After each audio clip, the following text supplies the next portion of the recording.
Welcome to Rings of Power Reactions. I'm Aaron, your host and fellow Middle-earth wanderer. Here you'll find reviews, reactions, and deep dives into the lore behind Amazon Prime's Rings of Power. To go deeper, come wander with me on my main podcast, Lore of the Rings. Visit ringspodcast.com or find Lore of the Rings on your favorite podcast player. Now, let's wander Rings of Power. Sauron revealed, Halbrand's healing miracle, 3 gemstones and a fool's hope. Today I'm giving a lore breakdown, scene by scene, of Rings of Power Season 1 finale. This final episode of Rings of Power is so packed with lore that I'm going to divvy up my breakdown into not 1, not 2, but 3 episodes. So stick with me for the next couple of days as we wander the works of J.R.R. Tolkien. As always, you'll find links in the show notes to purchase the books that I reference in today's episode. And if you're feeling up to it, you can share some of your lambas with me by providing a financial donation to the show. You can do that at buymeacoffee.com/LOTRpodcast. Again, that's buymeacoffee.com/LOTRpodcast. Welcome. In the Lore of the Rings podcast, we wander the world of J.R.R. Tolkien by exploring the foundational epic stories from the deep past of Middle-earth. If you enjoyed Tolkien's books, or maybe Peter Jackson's movies, or perhaps you're excited for Amazon Studios' new series, The Rings of Power, and you want to dive deeper into the rich world of Middle-earth, then listen and subscribe. Magovanyan, fellow wanderers. The season finale is titled Alloyed. That leads me to question, what in this episode is being alloyed? To alloy means to mix, fuse, meld, blend, or unite. The clear interpretation of the title is the melding of mithril to create rings, but I think there's a double meaning in that title, and we'll get to that in a later episode. This episode broke the pattern of the other episodes in that sandwiched between the previously recap and the intro sequence, we had a little scene of the stranger. We're told that he's traveling in Eregion, or the Greenwood. This is the great forest that is on the east of the Misty Mountains and the River Anduin. This is the forest where Bilbo and the dwarves will pass through, Thranduil and Legolas will have a kingdom, and eventually Sauron will abide in the fortress Dol Guldur during the Third Age. The 3 cultists have caught up with the stranger, and surprise, they call him Lord Sauron. I had 2 simultaneous reactions. One was, wow, did not expect the stranger to be Sauron. And the other was, but what if they're mistaken? Either way, the mystery still felt unsettled to me, but I must say I was engaged from that moment on. After the intro sequence, we shift to Galadriel and Halbrand, and miracle of miracles, Halbrand is still alive, although he's bent over double. Galadriel later claims that Halbrand was hit by an enemy lance, and they rode for 6 days, so immediately the enchantment I was feeling was broken, and I descended into willing suspension of disbelief. Here's why. Galadriel says it was an enemy lance that wounded Halbrand. However, Halbrand escapes the pre-volcano battle unscathed, so this would have come after the eruption. But the last we see of him is helping folks get to shelter. And then we don't see him again until he's in a tent and Galadriel says he needs elvish medicine. Something is missing to connect those dots in my mind. And maybe it's supposed to cast a cloud of mystery over Halbrand, where we can't trust his storyline. The other part is Galadriel claims they make the ride in 6 days.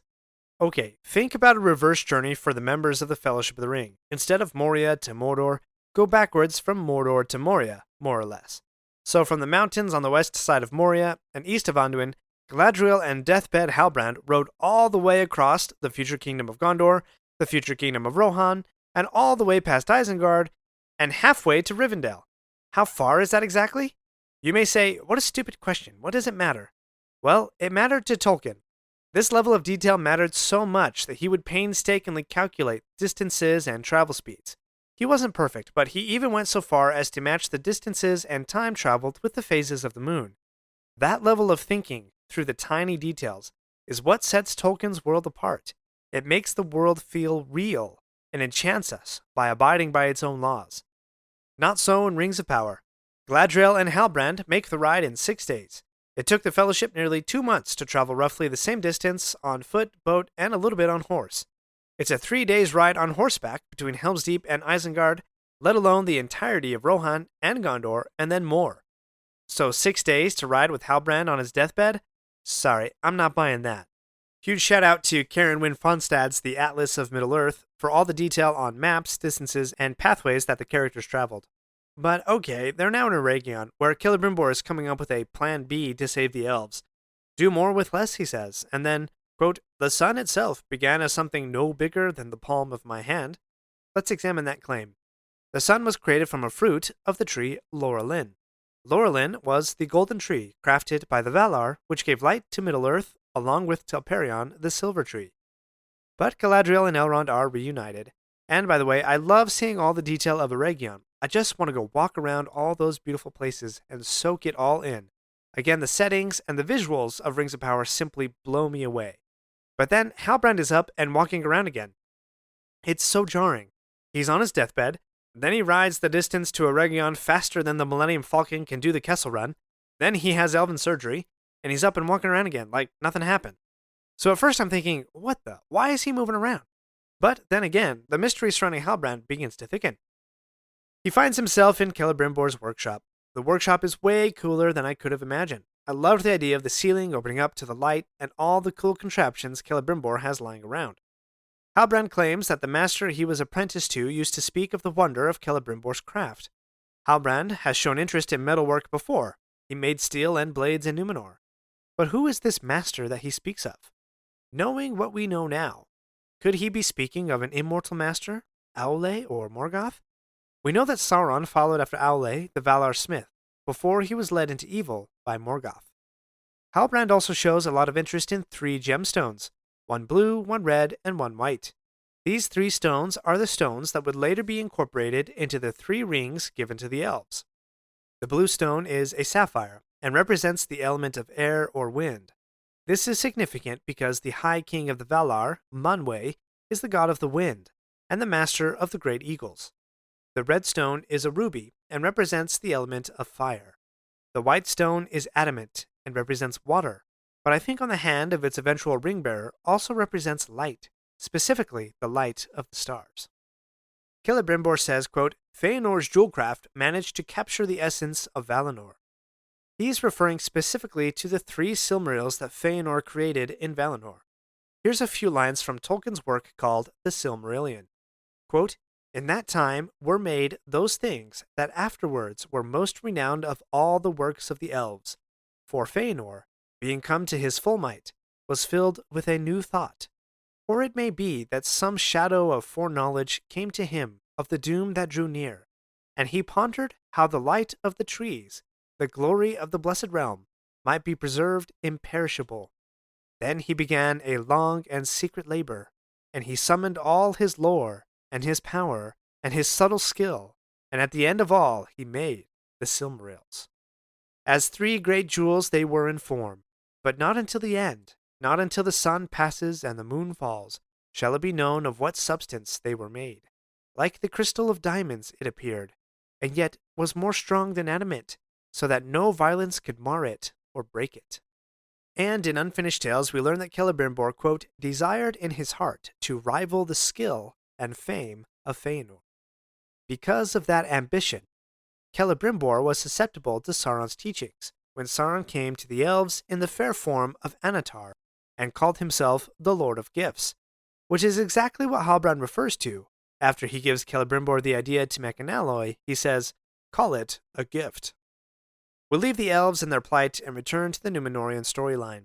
Farazôn is back in Númenor, saying the king is about to die.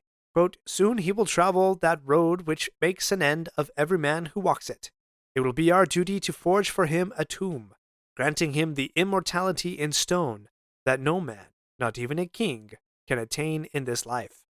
Yes, this is the Farazôn that we need to see. The Farazôn that we see in the tale called Akallabeth in the Silmarillion is not merely interested in expanding Númenor's empire and trade capabilities. No, this is a mortal man, filled with rage and resentment against all those who do not die, and that resentment will eventually lead him to challenge the Valar. Here's a paragraph from Appendix A in Return of the King just to demonstrate the hubris of Farazôn. Quote, the power and wealth of the Númenóreans nonetheless continued to increase, but the years lessened as their fear of death grew, and their joy departed. Tar Palantir attempted to amend the evil, but it was too late, and there was rebellion and strife in Númenor. When he died, his nephew, leader of the rebellion, seized the scepter and became King Ar-Pharazôn. our Farazon the Golden was the proudest and most powerful of all the kings, and no less than the kingship of the world was his desire. Elendil's daughter Eregion is lucky enough to get an hour with the king in order to sketch his likeness, during which time the king wakes and mistakes Eregion for Miriel and gives some final counsel. Quote, "There is still time to warn you. If the old ways of our people are not soon restored, our island will fall." Tar Palantir has a gift of foresight, and he attempted to return Numenor to the ways of the Valar and the Elves. He opens a seemingly secret door, and Eregion finds the Palantir that Miriel and Galadriel have looked into before. But he also has that weird moment where he says, quote, "I know what you have been doing in the dark of night when you thought all eyes were asleep." I don't know what he means by that, but the first thing that came to my mind were the words of Wormtongue to Eowyn in Rohan in the Two Towers movie. Quote, "Who knows what you've spoken to the darkness in the bitter watches of the night when all your life seems to shrink?" Which is actually a line that Gandalf says to Éomer in the Houses of Healing in the Return of the King book, as Gandalf teaches Éomer of the important role that his sister played in Rohan. I don't know if there's an actual connection there, but that's where my mind went. We're not done yet. If you like this episode, please leave a review and share with your friends. And remember to subscribe if you haven't already. We'll be right back. The wait is almost over. Season 2 of Amazon Prime's Rings of Power is just around the corner. And I'm inviting you to join me and fellow Tolkien fans for an exclusive live stream watch party of Episode 1. We'll dive into real-time reactions, lore insights, and fun conversation as we experience the premiere of the new season together. Don't miss out. Register now at ringspodcast.com/live. That's ringspodcast.com/live, Live. Let's experience this premiere together. Back to Eregion we go, where Celebrimbor explains Elven Survival Plan C to King Gil-galad. My first reaction to this scene was, wait, no reaction from Gil-galad that Galadriel is back? I know he makes that scathing remark halfway through the scene that Galadriel shouldn't be standing there, but I think to help the story flow, we could have had a 5-second scene where Galadriel walks in and Gil-galad makes this surprised and disgusted face, but before he can say a word, Galadriel says, "I was born before the sun and moon, and I won't abandon Middle-earth even in its darkest days, so sit down, my cousin's son." I really did appreciate Gil-galad's initial hesitation to the plan, though. Perilous words to channel so much power into one object and put on the brow of one being. I think it's fitting the various objects that are suggested, and by whom. Elrond says a scepter, because he's the rising star politician. Galadriel says a sword, because she's still the vengeful elf. But Celebrimbor's suggestion is the most revealing. A crown. A symbol of power and royalty. He obviously hasn't heard that absolute power corrupts absolutely. But at least he has an engineering reason. An infinite arc reactor, brought to you by Iron Man. Mithril Man. But then Celebrimbor starts to reveal his secrets by saying the quiet part out loud. He describes the alloy idea as the key that unlocked the dam, which makes Galadriel's ears prick up, because she was there the last time a key unlocked the dam. This power they are creating is not of the flesh, but over flesh, a power of the unseen world. These words mirror the words Adar used to describe Sauron's attempts, and he has no good explanation for how he came up with that description, as he stammers and walks away. But Galadriel sees. She is starting to fit the puzzle together. A darker presence is at work here, and is that the work of Sauron himself?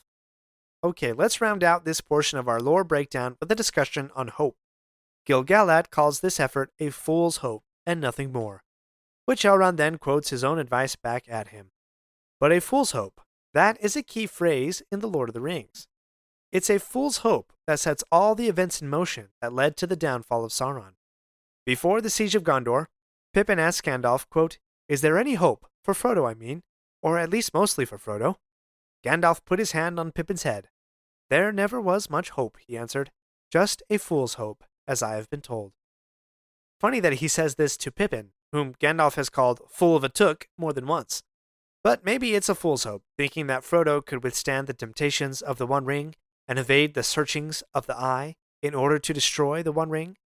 Maybe Gandalf was a fool to believe that they could win against such despair and hate. It's a fool's hope, though, that is the best kind of hope. Because when the counsels of the wise fail, the walls of the strong fall, and the swords of the brave break, all that's left to us is a fool's hope that light will prevail. And sometimes, a fool's hope is all the hope we need.